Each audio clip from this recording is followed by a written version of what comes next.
Emotional quotient एक बहुत बड़ी आवश्यकता है। यदि हम दुनिया भर में सफलतम व्यक्तियों के बारे में कभी कुछ पढ़ें तो हमें बहुत अच्छे तरह से ये विश्लेषण कर सकते हैं कि दुनिया भर में जो IQ या इंटेलिजेंस कोशेंट है उसकी बजाय इमोशनल कोशेंट वाले लोग अधिक सफल दिखाई देते हैं।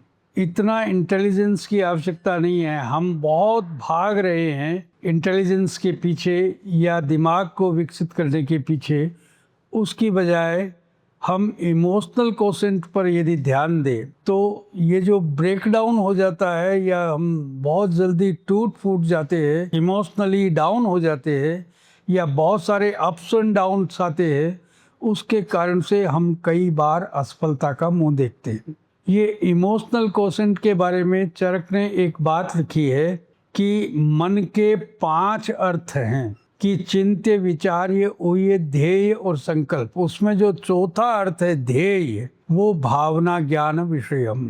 मतलब ये है कि यदि आपको किसी चीज में सफलता प्राप्त करनी है तो उसको अपना गोल बनाइए, उसको अपना पर्पस बनाइए, उसके पीछे अपनी पूरी लाइफ को जब लगा रहे हैं तो उसमें अपने इमोशंस का जो बेस्ट पार्ट है वो उसमें डिवोट कीजिए। तब जाकर के उस गोल को आप और लोगों की बजाय अधिक सुंदर और अधिक ऊंचाई तक ले जा पाएंगे। अन्यथा सफलता के बहुत सारे पैमाने हैं, लेकिन उन सब पैमानों की व्यर्थता तब मालूम पड़ती है कि जब वो आदमी इमोशनली टूट जाता है, चाहे वो पारिवारिक तनाव से, चाहे वो किसी ऑफिस के तनाव से, चाहे वो अर्थ के तनाव से, चाहे वो किसी प्रकार के चारित्रिक तनाव से। और इन सब तनाव में टूटने से बचाने का एक ही अच्छा उपाय है कि वो ये है कि अपने ध्येय या अपने साधन,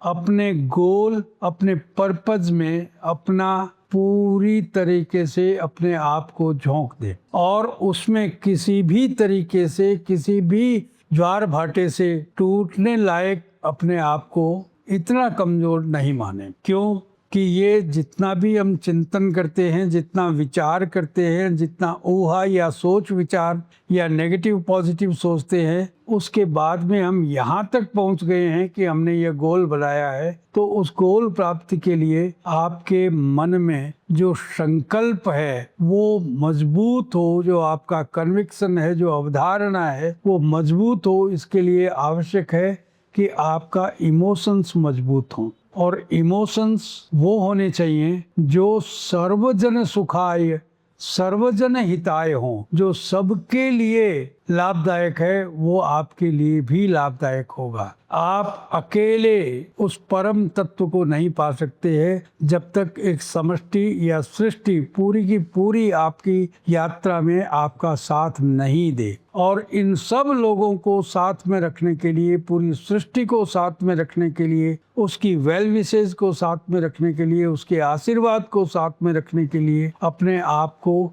सबका हित चिंतन करना आवश्यक है। और इमोशनल कोशेंट हमारे यहाँ एक और बात कही गई है कि जितने भी प्रकार के क्षणिक या टेम्परेरी जो लाभ हैं वे हमें कभी भी इमोशनली मजबूत नहीं कर सकते हैं। जो लॉन्ग टर्म लाभ है, जो दीर्घकालिक है, जो सर्वकालिक है, बल्कि जो हर समय रहने वाले लाभ हैं, उनको यदि प्राप्त करना है तो आपको अपने इमोशंस को पवित्र और सर्व के लिए हितकर बनाना पड़ेगा।